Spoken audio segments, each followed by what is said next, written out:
ইতিহাসের অত্যন্ত হৃদয়স্পর্শী, গভীর এবং শিক্ষণীয় এক অধ্যায়ের বিশ্লেষণে আজ আমরা প্রবেশ করতে যাচ্ছি। The blood of Uhud, tragedy to grace আমাদের নিয়ে যাচ্ছে আজ থেকে বহু শতাব্দী আগের এক ঐতিহাসিক প্রেক্ষাপটে। সময়টা ছিল তৃতীয় হিজরির শাওয়াল মাস, আর স্থানটি হল মদিনার অদূরে অবস্থিত উহুদ পাহাড়ের বিস্তীর্ণ প্রান্তর। আজকের এই আলোচনার মাধ্যমে ইতিহাসের এমন একটি অধ্যায়কে আমরা উন্মোচন করব, যা একদিকে যেমন বেদনার, অন্যদিকে তেমনই এক অসীম করুণা ও ত্যাগের উজ্জ্বল দৃষ্টান্ত। তো চলুন, কোনোরকম ভূমিকা ছাড়াই অত্যন্ত সম্মান এবং গভীর মনোযোগের সাথে এই ঐতিহাসিক ঘটনাগুলোর একেবারে গভীরে প্রবেশ করা যাক। আচ্ছা, শুরুতেই একটা গভীর বিষয় নিয়ে একটু চিন্তা করা যাক। বর্তমানে আমরা যে আধ্যাত্মিক শান্তি উপভোগ করছি, এর প্রকৃত মূল্য আসলে কি? আজ হয়তো খুব শান্ত পরিবেশে অত্যন্ত নির্বিঘ্নে বিশ্বাস বা রীতিনীতিগুলো পালন করা সম্ভব হচ্ছে। দেখে মনে হতেই পারে যে এগুলো খুব সহজেই পাওয়া গেছে, কিন্তু ইতিহাসের পাতা উল্টালে দেখা যায় এই বিশ্বাসকে টিকিয়ে রাখার জন্য প্রারম্ভিক ইসলামী ইতিহাসে যে পরিমাণ রক্ত আর অশ্রু ঝরেছে তা সত্যি শিহরণ জাগানোর মতো। আজকের এই নিবিড় আলোচনায় আমরা ঠিক সেই ঐতিহাসিক এবং অত্যন্ত সংবেদনশীল পটভূমিটি বোঝার চেষ্টা করব। এই অপরিসীম ত্যাগের মাত্রা অনুধাবন করাটা আমাদের জন্য এক অত্যন্ত গুরুত্বপূর্ণ পাঠ। চলুন উহুদ ময়দানের সেই ভয়াবহ মুহূর্তগুলোতে একটু ফিরে যাই। বিশৃঙ্খলাটা আসলে শুরু হয়েছিল সামান্য একটা কৌশলগত ভুল বোঝাবুঝির কারণে, যে এক বিশাল দুর্বলতার সৃষ্টি করে ফেলে। আর ঠিক এই সুযোগটি কাজে লাগিয়েই প্রতিপক্ষ পেছন থেকে এক ধ্বংসাত্মক এবং অতর্কিত আক্রমণ করে বসে। চোখের পলকেই যুদ্ধক্ষেত্রের পুরো দৃশ্যপট বদলে যায়। চারদিকে শুরু হয় চরম হাহাকার আর বিশৃঙ্খলা।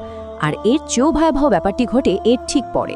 এই তুমুল বিশৃঙ্খলার সুযোগ নিয়ে আক্রমণকারীদের একটা নির্দিষ্ট দল সরাসরি নবীজিকে তাদের মূল টার্গেটে পরিণত করে। পরিস্থিতি একেবারে শ্বাসরুদ্ধকর হয়ে ওঠে। আক্রমণকারীরা যখন তাকে সরাসরি লক্ষ্যবস্তু বানায়, ঠিক সেই ভয়ঙ্কর মুহূর্তে রুবাইয়া অর্থাৎ নবীজির নিচের পাটির ডান পাশের দাঁত মোবারক এক মারাত্মক আঘাতের সম্মুখীন হয়। উতবা বিন আবি ওয়াক্কাস নামের এক আক্রমণকারীর দূর থেকে ছোড়া একটা ভারী পাথর সরাসরি এসে আঘাত করে তার পবিত্র চেহারায়। আঘাতের তীব্রতা এতটাই বেশি ছিল যে তার নিচের ঠোঁট গভীরভাবে কেটে ফিনকিদে রক্ত বের হতে থাকে এবং ওই রুবাইয়া বা দাঁতটি ভেঙে যায়। একবার কল্পনা করুন যুদ্ধক্ষেত্রের সেই মুহূর্তটা কতটা মর্মান্তিক ছিল। কিন্তু আঘাত এখানেই থেমে থাকেনি। ইবনে কামিয়া নামের আরেক ব্যক্তি ঠিক এই চরম মুহূর্তে অত্যন্ত পাশবিক শক্তিতে তলোয়ার দিয়ে আঘাত করে বসে। আঘাতটা এতই জোরালো ছিল যে নবীজির মাথা রক্ষার জন্য পরিহিত লোহার হেলমেট বা টুপির দুটো আংটা ভেঙে সরাসরি তার পবিত্র চেহারার ভেতর গভীরভাবে গেঁথে যায়। লোহার আংটা মুখের ভেতর ঢুকে যাওয়ার এই নিদারুণ যন্ত্রণা আর অতিরিক্ত রক্তক্ষরণের কারণে তিনি একেবারে রক্তাক্ত অবস্থায় মাটিতে লুটিয়ে পড়েন। The human shields absolute devotion amidst the chaos of battle. যুদ্ধের এই চরম বিশৃঙ্খলার মাঝেই দেখা যায় পরম ভক্তি আর আত্মত্যাগের এক অভূতপূর্ব দৃশ্য। আক্ষরিক অর্থেই তৈরি হয় ভালোবাসার মানব ঢাল। যখন নবীজি মাটিতে পড়েছিলেন এবং তার পবিত্র চেহারা থেকে অঝরে রক্ত ঝরছিল, তখন তাকে রক্ষা করার জন্য তার সহচররা নিজেদের প্রিয় নেতাকে বাঁচাতে নিজেদের জীবনকেই ঢাল হিসেবে ব্যবহার করতে এক সেকেন্ডের জন্য দ্বিধা করেনি। 70, হ্যাঁ, এটি কেবল একটি সাধারণ সংখ্যা নয়, এটি হজরত তালহা বিন উবাইদুল্লাহর অকল্পনীয় শারীরিক সহ্য শক্তি আর আত্মত্যাগের এক জীবন্ত প্রমাণ। চারদিক থেকে যখন বৃষ্টির মতো আক্রমণ আসছিল, তখন তালহা দৌড়ে এসে সামনে দাঁড়িয়ে যান। একেবারে খালি হাতে তিনি শত্রুদের তলোয়ারের আঘাত ঠেকাতে শুরু করেন। এক চুল পরিমাণও তিনি পিছু হটেননি। আঘাতের পর আঘাত সহ্য করতে করতে তার শরীরে 70টিরও বেশি গভীর ক্ষত তৈরি হয়। এমনকি আঘাত ঠেকাতে গিয়ে তার একটা হাত চিরতরে অবশ বা প্যারালাইজড হয়ে যায়। তবুও তার এই লৌহ কঠিন প্রতিরোধ ভাঙা যায়নি। এই মানব ঢালের আরেকটা অবিশ্বাস্য দৃষ্টান্ত হলেন হজরত আবু দুজানা। চারদিক থেকে যখন সাঁই সাঁই করে তীর ছুটে আসছিল, তখন তিনি নবীজির উপর নিজের পিঠ পেতে দিয়ে আস্ত একটা মানব ঢাল তৈরি করেন। অসংখ্য তীর এসে তার পিঠে বিঁধতে থাকে, যার কারণে তাকে দেখতে অনেকটা সজারুর মতো লাগছিল। কিন্তু সবচেয়ে বিস্ময়কর ব্যাপার কি জানেন? তিনি একটা বারের জন্য কেঁপে ওঠেনি বা সামান্যতম যন্ত্রণাসূচক শব্দও করেনি, কারণ তিনি খুব ভালো করেই জানতেন তার সামান্য নড়াচড়াতেও তীর লক্ষ্যভ্রষ্ট হয়ে নবীজির গায়ে লাগতে পারে।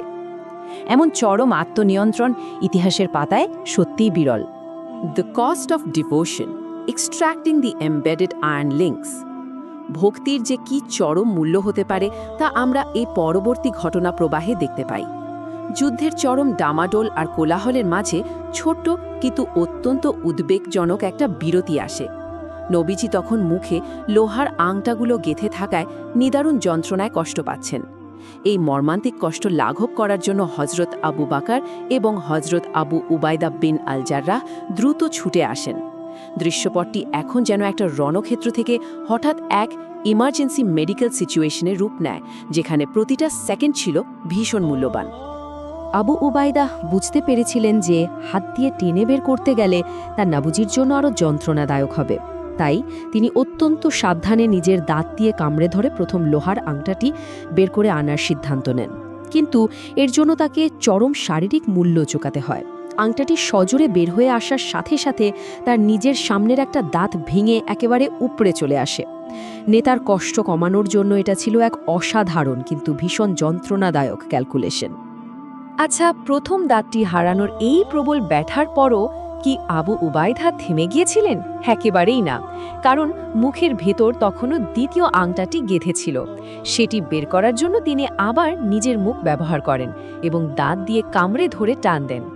আর এই দ্বিতীয় আংটাটি টেনে বের করার সময় তার সামনের দ্বিতীয় দাঁতটিও ভেঙে পড়ে যায়।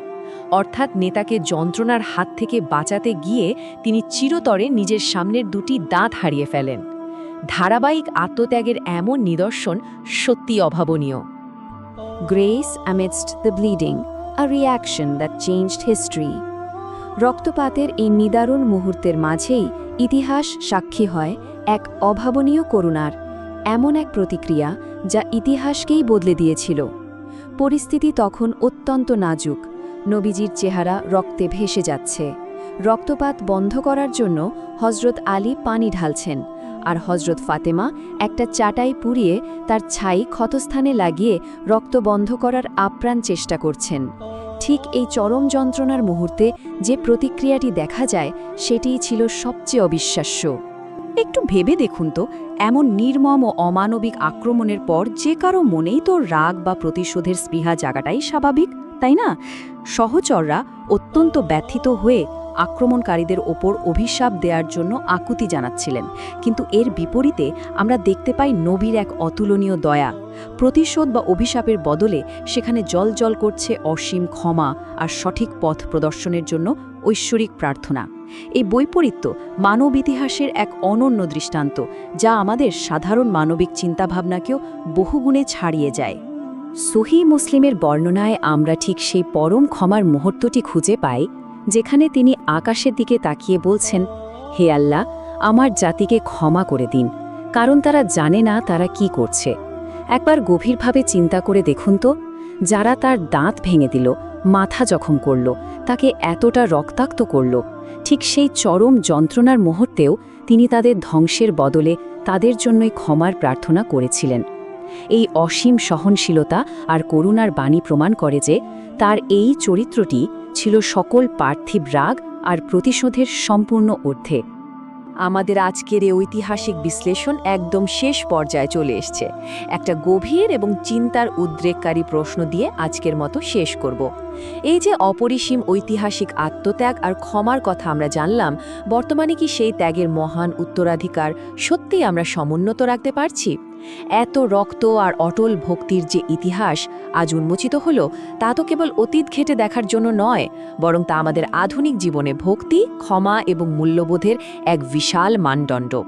আশা করি আজকের এই আলোচনাটি আমাদের সবার জীবনে নতুন একটা দৃষ্টিভঙ্গি এবং অনুধাবনের পথ তৈরি করতে সক্ষম হবে।